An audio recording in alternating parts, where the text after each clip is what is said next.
near corner now. 5 seconds on the clock. DeRoche across the blue. Sets up Ace Cowens. Last second shot, and he scores!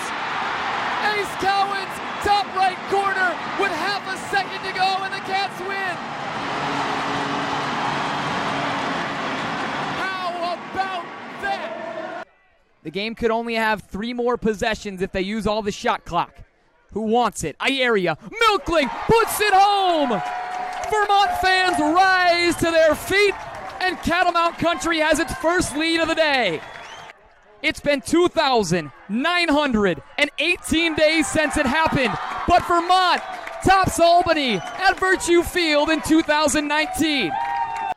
Here's Handy into the lane, turns around. Larkin's on the cut, right hand, got it to go. Alvis into the box. Header opportunity, and it's buried. Jonathan Bryant gives the Catamounts a lead. Slip and slide. Cats up 1-0. As we expected, a great finish ahead for the 1500 in the men's. It's going to be Schaefer. There's Dan Schaefer. Pulling away. Legging out John Benner, and Dan Schaefer of Binghamton is an America East champion.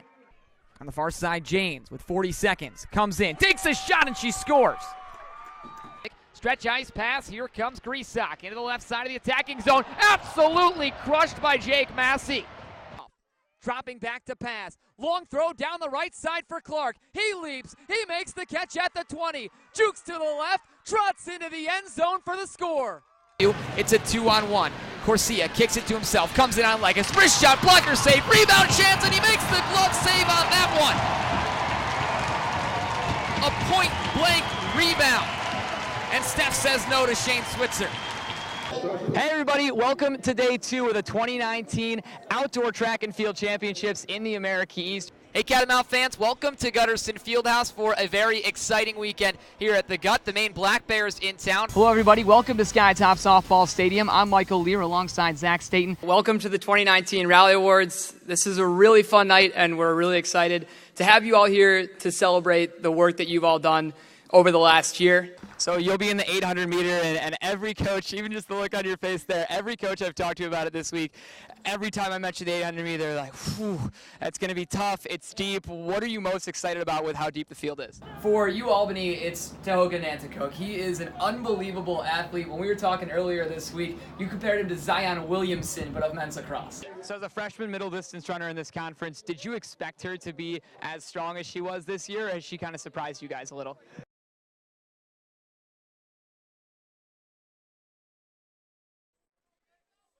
New guy already at the X. It's Chris Padone, the senior who was not active at all at the X this season, loses to Semler. He flies in, tries to set up French, and backflips as he does. So right now, Jim Nagel's just looking for an answer at the faceoff X. We were talking yesterday, and he said it's just going to be a ground ball battle the same way it normally is, but he didn't expect Alex Semler's wrists to be clicking like they are today. Finally a possession for the Seawolves. They set up the attack. Thomas Hahn is their leader. He wears 22, is on the far side. Now has that ball at X. Hahn, the reigning America East Offensive Player of the Week. Third time he's got that honor on the season. Now Connor Greepy. Back up top, Chris Pickle Jr. Jogs to the right, heavily defended. Tossed back out, here's Grippy. To the near side. Van Ginneven tries to get it in front, bounces a couple of times, and the Catamounts get possession. Spinning out of the zone, Andrew Simeon, another caused turnover. And now Ben French will take it for Vermont. A chance to go up a 4 spot early on in this one. The junior French has 21 goals on the season, and him and Jack Knight, who exchange hands now, are among the best at this point in the season. It's a great time to see a senior like Knight playing his best. Down to the freshman, David Klosterman, who's wise beyond his stats. Has only played in the games of this first year for him, but what an excellent job to mature so quickly and become a confident player at the back end. Knight retreats and is going to go back down to Klosterman. 30 seconds to shoot for the Cats. Klosterman knows it. He looks down low and finds his upperclassman French. Junior dodges to his left. Tries to take it himself. Good double team, though. Pressured by Devin O'Leary. Now goes down to Klosterman. Back up top, Hudson. Mishandles it. 13 to shoot if he can track it down. He does. Now 10 to shoot. Rob Hudson needs time. Walks in himself. Splits one defender. Puts it on goal. There's the first save of the day for Michael Bollinger. Long stretch field pass. Corralled. Another guy to watch here. 17, Rylan Reese. A long stick midfielder, but not a decoy in the offensive end. The kid can score and he can feed. Far side, though, there is Thomas Hahn. Leads this team with 27 goals. Comes down GLE. Pressured by the Catamount senior Warren Jeffrey. Only MLL pick on this Catamount roster. And he jogs all the way back out. Watch 17, the way he's going to make a Catamount defender play him, even though he's a midfielder. Can be very effective at being on the field for an entire possession. Here's Mike McCannell.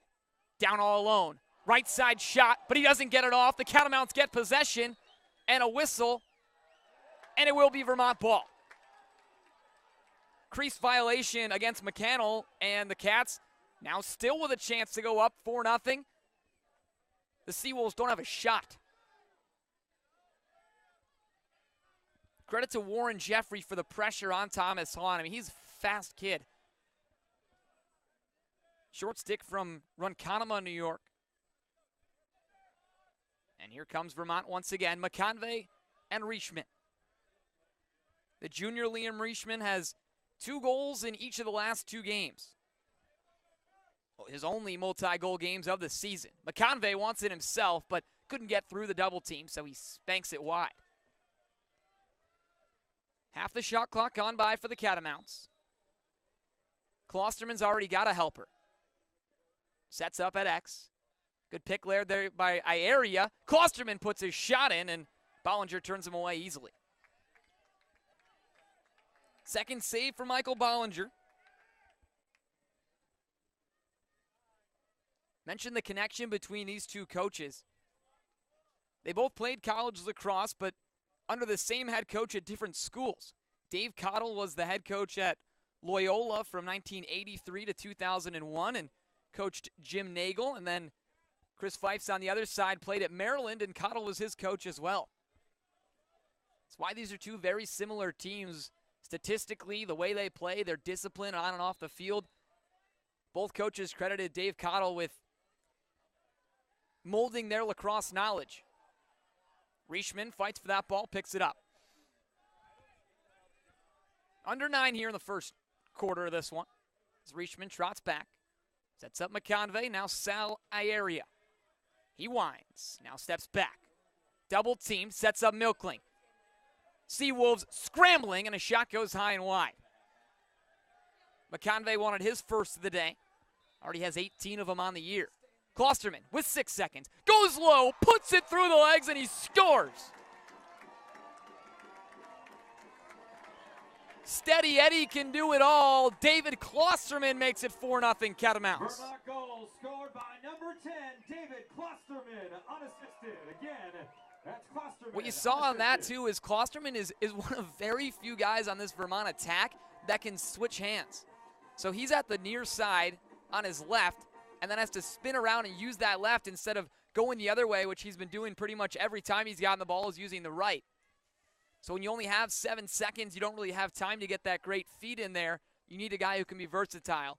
And David Klosterman grabs his 16th goal of the season. 4 goals in the first 7 minutes by 4 different Catamounts. And the Seawolves just desperate for a face-off win. Ground ball loose. Rolls out of bounds, and the Cats get it. Jim Nagel's group can't buy the ball. Ben French with it. We've seen comebacks of all kinds at Virtue Field this season. Rob Hudson tosses it to McConvey, and now it's Jack Knight. Hudson, a second-team All-America East selection last year, making a darn good case for the same honor this year. He slips. And that's the first time we've seen the weather kind of affect the game. Can't see it too well on the camera, but we got a light drizzle and a ton of fog. Hudson with 45 to go. Takes his shot, and it's a kick save with the right foot of Michael Ballinger. Vermont has 10 shots. Stony Brook doesn't have one. Vermont's won all 5 faceoffs, and that's a big reason